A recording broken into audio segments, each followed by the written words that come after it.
মসজিদে যতক্ষণ বৈশা থাকে এক ফেরেশতা ডাইনে বৈশা চোখের পানি জড়াইতে থাকে, আল্লাহুম্মা গফিরলা, আল্লাহ আরে মাফ করে দেন না। আল্লাহ বলে তোরা তো আইলো গেল কি, আপনার ঘরেই তো বের হইছে,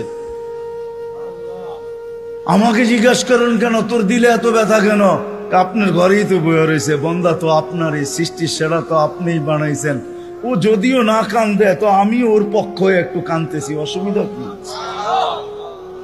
আরেকজন বলে আল্লাহুম্মা আরহাম আলাইহি, আল্লাহর উপরে দয়া করেন না। আপনার ঘরে বসে রইল, তারপরে যদি দয়া না করেন তো বাজারে গেলে করবেন, ওটা তো দয়ার জায়গাই না। কি করে না করে না দোয়া? যতক্ষণ মসজিদে বসে থাকে আরেকজন নামাজের সওয়াব লিখতে থাকে। আল্লাহ বলে ঘুমায় তো রইল, তুই নামাজের সওয়াব লেখস না কেন? ঘুমাইলো তো আপনার বাড়িতেই ঘুমাইছে, আর কোথায় ঘুমাইছে? সওয়াব লিখবো না তো লিখবো না কেন? এটাও ফেরেশতা চালায়। আপনি ভাবেন শ্বাস প্রশ্বাস এমনি নেন? কন্ট্রোল রুম আছে, কন্ট্রোল রুম।